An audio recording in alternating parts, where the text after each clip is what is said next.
할렐루야. 아멘. 할렐루야.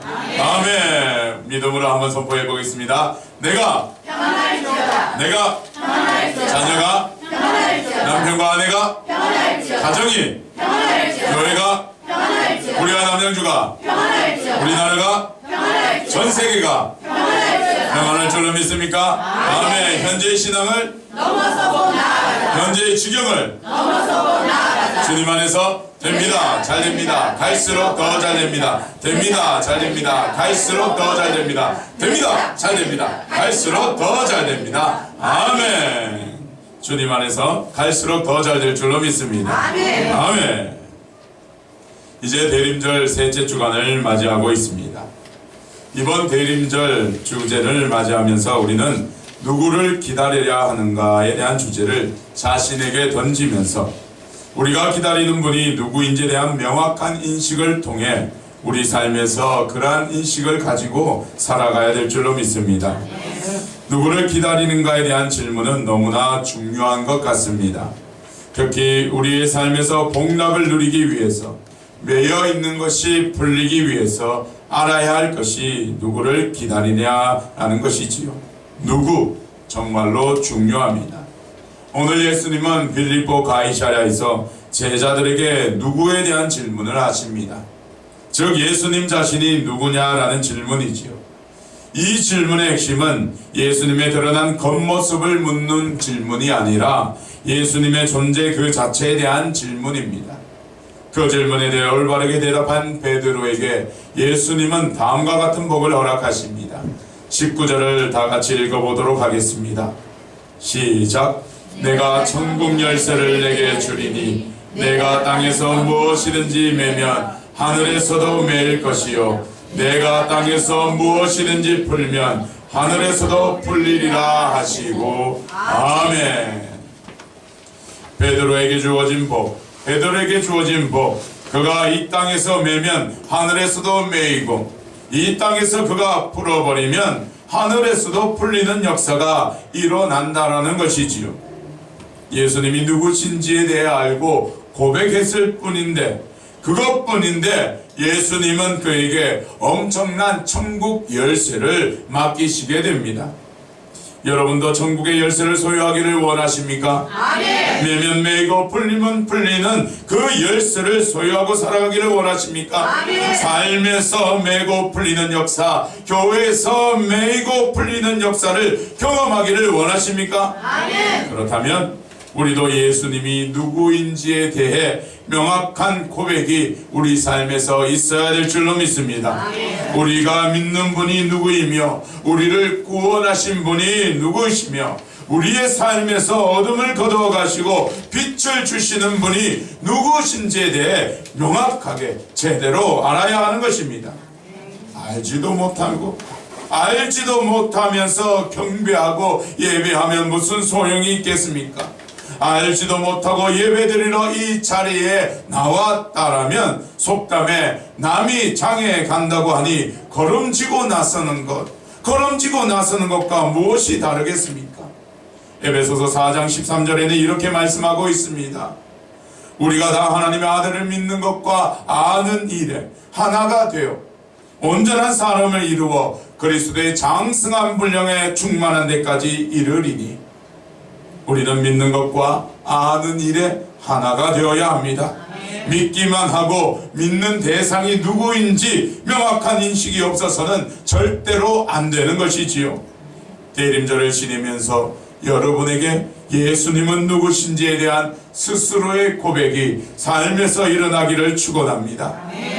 지난 2주간 우리는 우리가 기다리는 분이 예수님으로서 우리에게 살 길을 열어놓으신 분이시요 우리와 함께 하시는 분이시며 하나님의 아들로서 신적 본질을 가지신 분이고 또한 다 이루시는 분을 기다려야 된다고 우리는 선포를 들었습니다. 따라해볼까요? 살 길을 열어놓으신 분을 기다리자. 살 길을 열어오신 분을 기다리자. 우리와 함께 하시는 분을 기다리자. 우리와 함께 하시는 분을 기다리자. 하나님의 아들을 기다리자. 하나님의 아들을 기다리자. 하나님이 기뻐하시는 분으로 다 이루신 분을 기다리자. 하나님이 기뻐하시는 분으로 다 이루신 분을 기다리자. 아멘.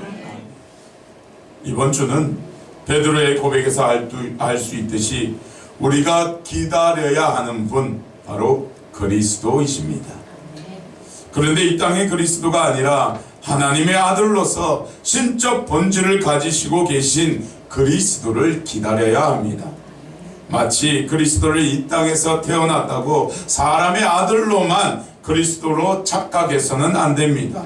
베드로가 고백하고 여기에 있는 우리 모두도 고백해야 할 대상은 하나님의 아들로서의 그리스도, 하나님의 아들이신 그리스도를 기다려야 한다는 것이지요. 그냥 그리스도는 많습니다. 기름 부음 받은 자지요. 기름 부음 받은 자는 그리스도라고 말할 수 있습니다. 왕이요 선지자요 제사장들은 기름 부음을 받습니다. 그렇다고 그들이 모두 그리스도 메시아가 되는 것은 아니라는 것이죠.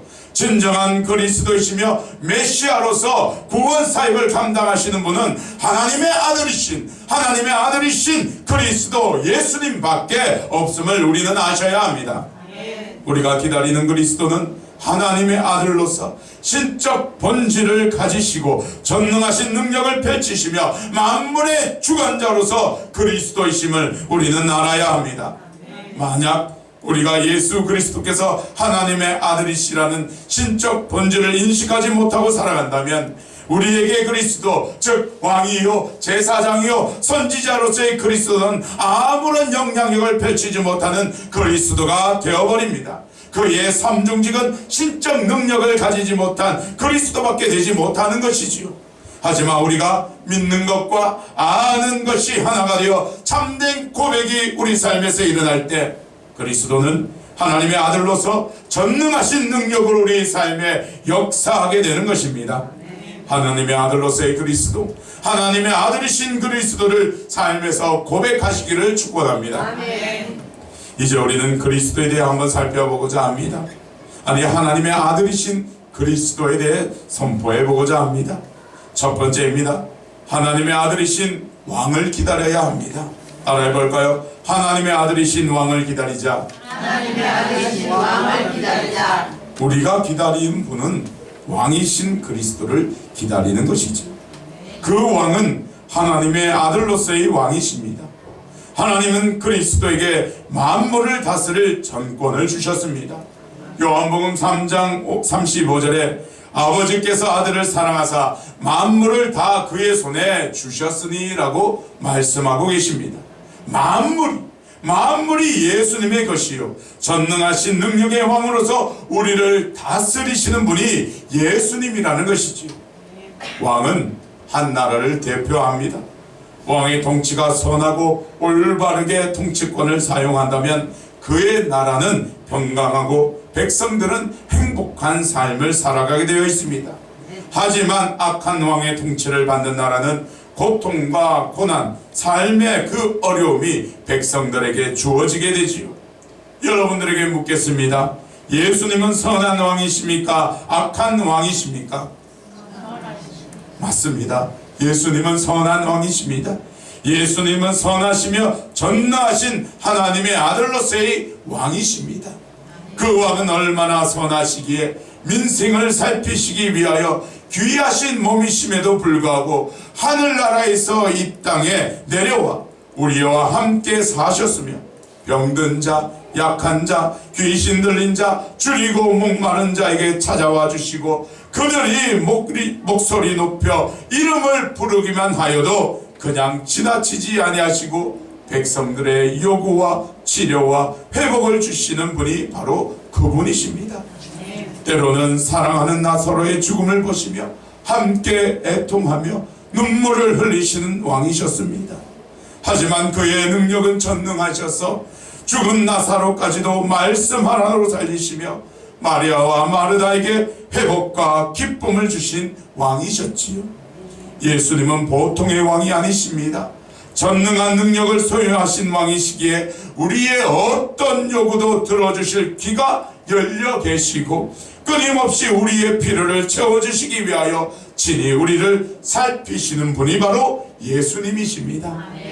하지만 선한 왕일지라도 우리를 괴롭히고 억압하는 어둠의 세력이 있을 때에는 가만히 보고만 계신 것이 아니라 그들을 바람에 날리는 겨처럼 저절한 심판을 가하시는 정의의 왕이시기도 하십니다. 그런데 여러분, 그 왕이 다스리는 나라에 들어가기 위한 조건이 하나 있습니다. 그 나라에 들어가기 위한 조건, 왕을 믿기만 하면 되는 것입니다. 그의 선하심을 믿고 고백하면 왕의 나라에 살 수 있는 조건이 주어지게 되는 것입니다. 지난주 교회에 있는 화장실을 보면서 저는 깨달은 한 가지가 있습니다. 3일간 지속되는 강추위로 인해 화장실의 한쪽, 즉 소변기 2개와 창문이 있는 양변기 1개가 얼어버리게 되었습니다. 쉽게 말하면 화장실을 중심으로 한쪽은 녹여져 있고 한쪽은 얼어버리게 되었습니다. 절반이 얼어버렸지요. 분명히 화장실 안에는 공기를 따뜻하게 할 수 있는 라디에이터를 가동하고 있었습니다. 하지만 절반은 따뜻함을 누리고 절반은 얼어버리게 된 것이죠. 이것이 저는 영적으로 해석되기 시작했습니다.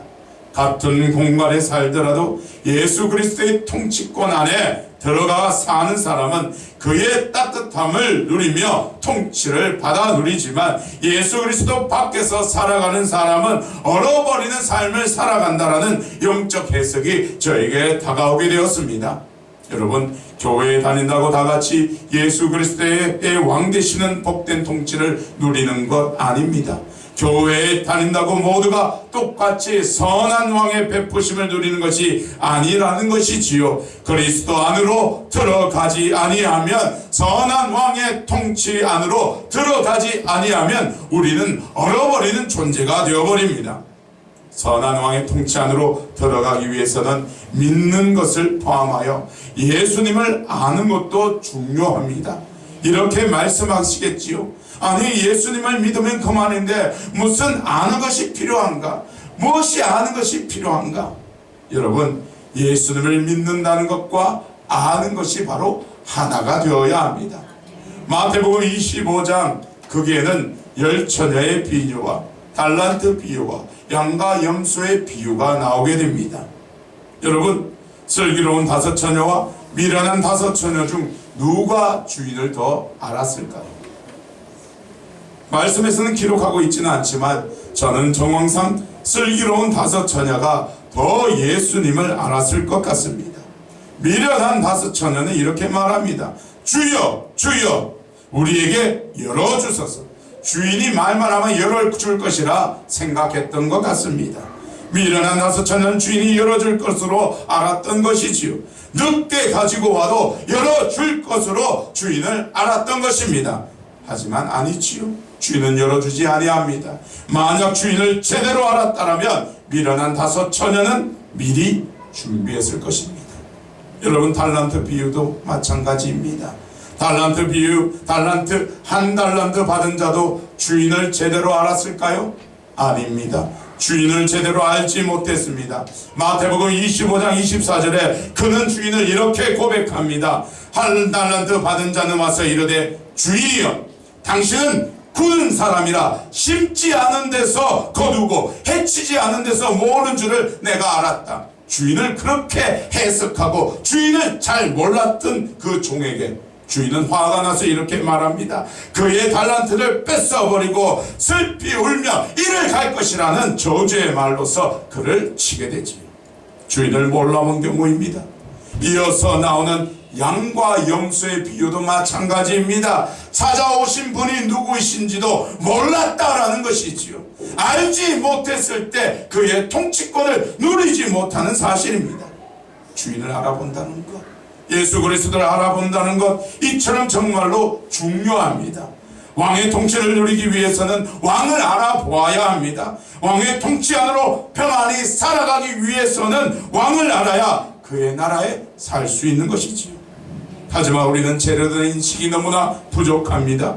예수님이 누구신가에 대한 고백이 너무나 부족합니다. 누구신지도 모르고 누구인지 알기를 힘쓰지도 않고 그냥 살아가고 있지요. 누구인지 모르는데 어찌 제대로 믿을 수 있고, 누구인지 모르는데 어찌 그의 능력이 여러분들에게 나타날 수 있겠습니까? 말씀하고 계십니다. 마태복음 33장 57절에서 58절에 이렇게 말씀하십니다. 예수를 배척한지라 거기서 많은 능력을 행하지 아니하시니라. 예수님이 누구신지 제대로 알고 그의 능력을 받아 누려야 되기를 소망합니다. 그의 왕 되시는 능력이 여러분의 삶에서 충만히 나타나기를 예수 그리스도의 이름으로 축복합니다. 하나님의 아들이신 왕을 제대로 기다립시다. 아멘. 두 번째는 하나님의 아들이신 선지자를 기다려야 합니다. 따라해 볼까요? 하나님의 아들이신 선지자를 기다리자. 우리가 기다리는 분은 왕이시며 선지자이십니다.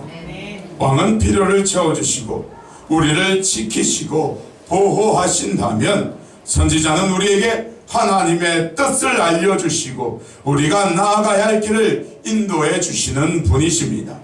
살 길을 열어놓으시고 그냥 가만히 계시는 것이 아니라 우리에게 끊임없이 선한 길을 알려주시고 인도해 주시는 분이 바로 예수님이라는 것이지요. 우리가 그의 음성을 듣지 아니하고 선으로 인도하심을 받지 아니하면 어찌 살아갈 수가 있겠습니까? 예수님은 선지자이시기에 그분을 인정하기만 하면 우리의 길을 지도해 주십니다. 잠언 3장 6절에 너는 범사의 그를 인정하라. 그리하면 내 길을 지도하시리라. 믿으십니까? 아멘. 끊임없이 우리에게 알려주고 계십니다. 예수 그리스도를 제대로 알고 그분을 인정하기만 하면 우리의 선지자가 되어 주셔서 갈 길을 지도해 주십니다. 그래서 우리는 우리의 삶에서 예수님은 선지자가 되어주셔서 우리를 이끌어 주신다라는 명확한 인식, 그것이 새겨져 있어야 한다는 것이지요. 그렇다면 지금 상황이 사망의 음침한 골짜기를 걸어다니는 상황이 있어도 반드시 예수님은 선지자이시기에 우리를 이곳에서 벗어나 푸른 초장으로 이끌어 주시고 인도해 주신다라는 명확한 믿음으로 살아가게 되는 것입니다. 그래서 예수님의 선지자 되심, 예수님의 예언자 되심을 깊게 믿고 인식하며 사는 자에게는 앞날에 대한 명확한 인식과 고백, 소망이 있는 것이지요. 아멘 아니십니까? 아멘입니다. 예수 그리스도의 선지자 되심을 알고 살아가는 사람은 앞날에 대한 명확한 인식, 하나님의 명확한 뜻을 보고 살아가기에 그 삶은 정말로 복된 삶이라는 것이죠. 하지만 예수 그리스도의 선지자 되심을 모르고 살아가는 사람, 그 사람은 앞이 보이지 않습니다. 앞을 볼 수가 없습니다. 현실만 보면서 그 너머에 이끄시는 예수님의 그 인도하심을 볼 수 없는 것이지요. 여러분은 어떤 그림을 그리고 살아가고 계십니까? 하나님이 여러분에게 앞으로의 삶이 어떨 것이라는 것을 알려주고 계십니까? 만약에 앞날에 대한 계획과 그림이 없이 살아간다면 빨리 예수 그리스도의 선지자 되심을 인정하시고 그분이 선지자로서의 사명을 받아 누리는 모두가 되기를 축복합니다. 마지막입니다. 우리는 하나님의 아들이신 제사장을 기다려야 합니다. 제사장의 사명은 중보자입니다. 우리의 중보자는 예수 그리스도 한 분밖에 없습니다. 모든 기도는 예수 그리스도를 통하여 할 뿐입니다. 즉 예수 그리스도는 우리의 중보자가 되셔서 끊임없이 우리의 기도를 하나님께 올려드립니다. 하늘 보좌 우편에 앉으셔서 끊임없이 우리를 위해 중보하고 계시는 것이지요. 예수 그리스도의 중보자 되심을 알고 살아가는 사람, 그에게는 명확한 인식이 있는 분으로 기도에 불이 붙습니다. 구하라 그리하면 너에게 주실 것이요 라는 말씀이 명확한 말씀으로 새겨졌기에 그들은 어떠한 상황에도 흔들리지 아니하고 기도하게 되어 있는 것이지요. 구하면 주시는데, 중보자께서 우리의 기도를 모두 하나님께 올려드리고 하나도 땅에 떨어지지 아니하도록 하시는 것을 아는데 어찌 기도하지 아니할 수 있겠습니까? 그렇다면 우리의 삶에서 기도하지 않는 분, 기도하라고 해도 기도를 잘 못하시는 분, 기도가 안 나오시는 분, 그런 분이라면 예수 그리스도의 중보자 되심을 잘 알지 못할 수도 있습니다. 여러분, 예수 그리스도의 중보자 되심을 묵상하시기를 소망합니다. 이제 말씀을 마치고자 합니다. 예수님의 그리스도 되심을 알면 나타나는 현상이 있습니다. 무엇일까요? 기도입니다. 기도입니다. 기도하는 사람이 됩니다. 기도에 불이 붙게 됩니다. 예수님이 왕이시기에 우리의 필요와 보호를 위하여 기도하게 되어 있고, 삶의 걸음을 제대로 걸어가기 위해 선지자의 도움을 구하는 기도를 하게 되어 있으며, 완벽한 중보자이시기에 구하면 들어주신다라는 그 믿음으로 기도하게 되어 있습니다. 여기에 모인 여러분은 하나님의 아들 그리스도 되심을 믿고 계십니까? 아멘. 여러분은 하나님의 아들 그리스도이심을 알고 계십니까? 아멘. 베드로와 같은 그 믿음의 고백과 인식을 통해 이번 한 주 열리면 열리고 매이면 매이는 천국의 열쇠를 소유하는 복된 삶을 누리시기를 예수 그리스도의 이름으로 축원합니다. 아멘. 아멘. 기도